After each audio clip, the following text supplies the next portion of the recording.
Shalom, selamat pagi jemaat yang terkasih di dalam Kristus. Pagi ini kembali kita bertemu di dalam sapaan pastoral. Saya berharap kita semua dalam keadaan baik dan sehat.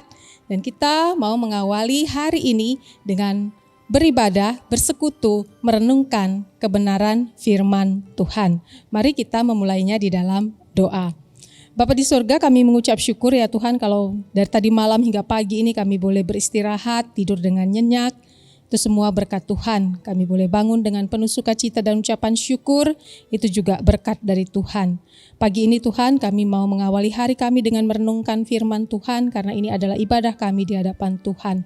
Pimpin hati kami untuk boleh memiliki hati yang tenang, aman dan damai. Karena kami memiliki Tuhan yang senantiasa akan menyertai kami dalam segala aktivitas kami sepanjang hari ini. Kami serahkan perenungan firman Tuhan di pagi ini ke dalam tangan Tuhan. Di dalam nama Tuhan Yesus kami berdoa, kami mengucap syukur. Amin. Ya jemaat yang terkasih, pagi ini saya memberikan tema ancaman terbesar. Jemaat terkasih, ketika saya memiliki waktu luang untuk melihat perkembangan politik di Indonesia, saya melihat banyak sekali video yang berisi ancaman dari salah satu ormas. Nah, dalam salah satu video yang diberikan oleh ormas tersebut mengatakan bahwasanya sumber utama masalah di Indonesia ini adalah presiden. Dan saya juga melihat beberapa anak di dalam video itu sambil memegang senjata tajam berkata bahwasanya di atas presiden ada Tuhan. Saya juga melihat di dalam video dalam ormas tersebut itu dikatakan mereka itu meminta supaya presiden mencopot beberapa jajaran menteri yang ada di kabinet presiden. Dan jika presiden tidak meminta maaf, maka mereka tidak akan sungkan-sungkan untuk mengambil alih kekuasaan di negara kita.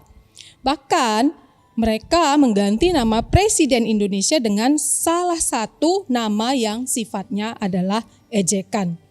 Bahkan dalam video tersebut mereka juga menyerukan ajakan untuk membunuh para pendeta. Nah, apa yang diutarakan oleh salah satu ormas yang ada di Indonesia ini tentulah berisi atau bernada ancaman. Mereka mengklaim bahwasanya mereka sudah menemukan sumber utama masalah di tengah bangsa. Dan selanjutnya jika pemerintah tidak melakukan seperti yang mereka kehendaki, mereka mengancam akan melakukan revolusi. Nah, jemaat yang terkasih, kalau tadi saya melihat beberapa video tentang ancaman, ternyata di dalam Alkitab sebenarnya ada suatu pernyataan ancaman yang luar biasa hebatnya. Nah, ancaman ini menyangkut akhir hidup manusia, yaitu hidup kekal atau kematian yang kekal. Nah, di dalam Alkitab kita menemukan faktor penentu apakah akhir hidup kita nanti akan memperoleh hidup kekal atau akan memperoleh kematian yang kekal. Nah, apa sebenarnya penentu itu? Nah, jawabannya yang pertama, faktor penentunya adalah dosa. Dosa menjadi sumber utama dalam kehidupan manusia. Di dalam kitab Kejadian kita bisa membacanya. Dosa telah mengakibatkan seluruh manusia mengalami kerusakan total atau total depravity. Kita tahu dalam pengajaran Calvin, total depravity ini sesuai dengan Roma 3 ayat 23 yang berkata bahwa semua manusia sudah berdosa dan telah kehilangan kemuliaan Allah. Nah, ancaman dari perbuatan dosa ini adalah maut, binasa, kematian yang kekal. Nah, selanjutnya faktor utama yang kedua dari sumber masalah yaitu ketidakpercayaan. Yohanes 3 ayat 18 itu berkata, barang siapa percaya kepadanya, ia tidak akan dihukum. Barang siapa tidak percaya, ia sudah berada di bawah hukuman. Sebab ia tidak percaya dalam nama anak tunggal Allah, yaitu Yesus Kristus. Nah, jemaat yang terkasih, kalau kita melihat Roma 3 ayat 23 dan Yohanes 3 ayat 18 ini merupakan satu ancaman yang luar biasa hebatnya dibandingkan dengan ancaman-ancaman dari video YouTube yang saya lihat sebelumnya. Karena apa? Karena ancaman di dalam Alkitab ini menyangkut kekekalan. bukan sifatnya sementara. Itulah sumber utama dari ancaman yang menentukan akan kemana nanti akhir hidup kita sesudah kematian, yaitu dosa dan ketidakpercayaan. Nah, jemaat yang terkasih, ketika saya merenungkan betapa hebat dan dahsyatnya ancaman yang terdapat di dalam Alkitab ini tentang kita manusia, ternyata ada solusinya. Solusinya apa? Ancaman yang diberikan itu bisa dikalahkan dengan kasih. Bukan dengan kekerasan, bukan dengan aniaya, bahkan bukan dengan pembunuhan. Tapi ancaman yang hebat itu bisa dikalahkan dengan kasih. Tuhan sudah menyediakan kasih bagi kita yang berada di bawah hukuman kekal itu. Tuhan memberikan anaknya, Yesus Kristus, untuk membasuh, menyucikan dosa manusia. Asal kita mau mengakui dosa dan percaya kepada kematian dan kebangkitan Kristus. Bagi orang yang tidak percaya, tentu ini merupakan suatu kebodohan. Tetapi berbahagialah bagi setiap kita yang percaya bahwasanya hanya Yesus yang bisa membasuh, menyucikan, membuang, melemparkan dosa kita. Sehingga pada saat penghakiman nanti, Yesuslah yang akan menjadi pembela kita. Sehingga kita nanti akan dinyatakan sebagai orang yang sudah dibenarkan.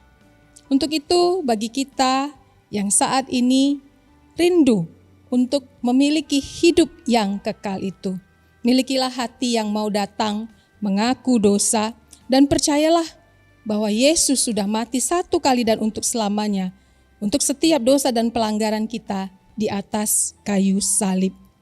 Tuhan datang ke dalam dunia bukan untuk menghakimi, tapi Tuhan datang ke dalam dunia untuk mengasihi kita. Satu kata yang perlu kita pegang, bahwasanya Tuhan menciptakan kita untuk mengasihi kita. Ancaman terbesar manusia sudah dikalahkan oleh kasih Yesus. Itulah yang harus kita pegang setiap hari. Jadi ancaman apapun yang kita hadapi di tengah wabah pandemi ini, ingatlah bahwa ancaman terbesar, yaitu kematian kekal itu sudah terlebih dahulu dikalahkan oleh Kristus. Untuk itu jangan kita khawatir tentang hidup yang sementara ini. Tetaplah percaya kepada kasih Kristus. Amin. Mari kita berdoa. Bapa di dalam surga, kami mengucap syukur ya Tuhan kalau kami sudah dikuatkan, diteguhkan dengan kebenaran firman Tuhan di pagi ini. Kalau kami melihat beberapa video ancaman ya Tuhan tengah-tengah bangsa kami juga melihat di dalam Alkitab ada ancaman terbesar yang sebenarnya mengikuti kehidupan setiap kami orang berdosa dan yang tidak percaya. Untuk itu Tuhan berkati jemaat Tuhan. Ketika kami terus-menerus jatuh ke dalam dosa dan pelanggaran yang sama, ingatkan kami Tuhan untuk mengaku dosa dan mengingat bahwasanya Kristus sudah mati satu kali dan untuk selamanya bagi dosa dan pelanggaran kami. Untuk kami tidak semena-mena mempergunakan kebebasan kami, tapi Tuhan yang sudah membebaskan kami dari belenggu dosa itu meminta kami untuk hidup semakin hari, semakin kudus, semakin sempurna di hadapan Tuhan. Kami percaya Tuhan dengan iman dan mengaku bahwasanya Yesuslah satu-satunya Tuhan yang akan membawa kami kepada hidup yang kekal itu. Tuhan berkati setiap jemaat Tuhan. Ketika mereka dirundung berbagai ancaman tentang hal-hal hidup di dunia ini yang sementara ini, ingatkan mereka bahwasanya hidup yang kekal itu jauh lebih besar dari apa yang sementara ini. Berkat Tuhan untuk hidup yang kekal itu sudah menjadi jaminan. Untuk itu kami tidak perlu khawatir ketika wabah pandemi ini ada mengikuti kehidupan kami siap ya Tuhan untuk berjalan bersama dengan Tuhan.